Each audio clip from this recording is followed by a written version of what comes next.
நன்றி சொல்லிக்கிறேன். பிரபஞ்சத்துக்கு நான் கோடான கோடி நன்றி சொல்லிக்கிறேன். நான் Ramani ma'am CD Ramani ma'am டீம்லேருந்து பேசிகிட்டு இருக்கேன். அனைவருக்கும் நன்றி. நான் இதில் ரொம்ப ஹாப்பியாக ஃபீல் பண்ணுறேன். நான் ஒரு கதை சொல்லிக்கிறேன். கதை எல்லாரும் சொல்கிறீங்க. ஆனால் என் லைஃப்பில் நடந்த கதையை நான் சின்னதாக கொஞ்சம் சுருக்கமாகவே சொல்கிறேன். நான் 3rd ஸ்டாண்டர்ட் படிக்கும்போது ஒரு பயிற்று என்னை படிக்க சொல்லியிருந்தாங்க. பயிற்று படிக்கிறது எல்லாரையும் சொல்லிட்டு இருந்தாங்க. படிச்சுட்டு இருந்தோம். அப்போ அதில் 16 லைன்ஸு. ஃபர்ஸ்ட் 4 லைன்ஸ் எல்லாரும் படிச்சு சொல்லிட்டாங்க. அப்போ பிரமிதா இன்னும் நீ படிக்கலையா அப்படின்னு கேட்டு இருந்தாங்க. திரும்பி எல்லாரும் படிக்கிறாங்க. 8 லைன்ஸ் படிச்சு சொல்லிட்டாங்க. அப்புறம் பிரமிதா இன்னுமா நீ படிக்கல அப்படின்னாங்க கிளாஸ்லயே. அப்புறம் நான் என்ன பண்ணேன், அடுத்து நெக்ஸ்ட் 4 லைன்ஸ் எல்லாரும் படிச்சு சொல்ல தயாரா இருந்தாங்க. ஃபர்ஸ்டால நான் போனேன். போயிட்டு என்கிட்ட இருந்ததை கொடுத்தேன். நான் புக்கு கொடுத்துட்டு ஃபுல்லாக ஸ்டார்டிங் அந்த டைட்டில், அந்த போயமோட டைட்டில் சொன்னேன். அப்புறம் 4th லைன் 4 லைன் 8 அப்புறம் 12 அப்புறம் 16 ஃபுல்லாக சொன்னேன். முடிச்சுட்டு அது லாஸ்ட்டில் யார் அந்த போயிட்ரி எழுதுனாருன்ற நேமை சொன்னேன். உடனே மேடம் எழுந்து என்கிட்ட பிரமிதான்னு சொல்லிட்டு என்னை விஷ் பண்ணி எனக்கு முத்தம் கொடுத்து சந்தோஷமாக அப்ரிஷியேட் பண்ணாங்க.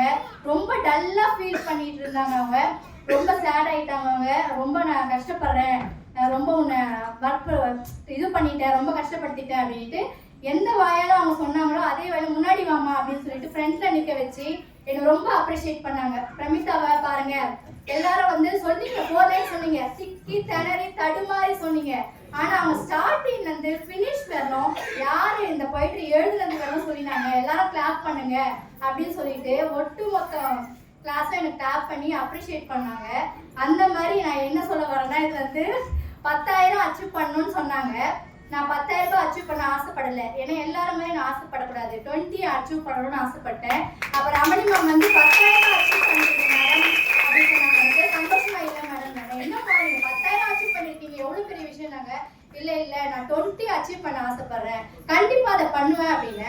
இல்லை பார்க்கலாமா அப்படின்னா, இல்லை மேடம் கண்டிப்பா நான் பண்ணுவேன், என்னால் முடியும் அப்படின்னு. அப்போ என்னால் முடியாதுன்ற நிலைமையில எல்லாருமே இருந்தாங்க. ஆனால் நான் கண்டிப்பா பண்ண முடியும்னு. ஏன்னா முடியாதுன்னா கண்டிப்பா முடியாதுங்க, நிச்சயமா முடியாது. முடியும், கண்டிப்பா முடியும். நம்ம நினைக்கணும். நான் பிரபஞ்சத்துக்குள்ள இருக்கேன். பிரபஞ்சம் தான் என்னை கொண்டு வந்துச்சு. பிரபஞ்சம்ன்ற வார்த்தையை கேட்டுதான் இதுக்குள்ள நான் வந்தேன். பிரபஞ்ச சக்தி மிக மிக வலிமையானது, அற்புதமானது. நம்ம உள்ள என்ன நினைக்கிறோமோ அது கண்டிப்பா நடக்குங்க. நம்ம உள்ள என்ன நினைக்கிறோமோ உதட்டளவு இல்லைங்க, உதட்டளவு நம்ம முடியும்னு நினைச்சீங்கன்னா அது நடக்கவே நடக்காது. நிச்சயமா 100% 200% நடக்காது. மனதளவுல ஆழ்ந்து உள்ளாழ்ந்து நீங்க நினைச்சு பாருங்க, கண்டிப்பா 100% 200% நடக்கும். கண்டிப்பா நடக்கும். எல்லாருமே ஒரு கண்டிப்பா இருக்குங்க. கண்டிப்பா இருக்கு. அடுத்த மீட்டிங்ல எல்லாரும் மேல மேல உயர்ந்த நிலைமைக்கு பாப்பன்றது அப்ரிஷியேட் பண்ணிக்கிறேன்.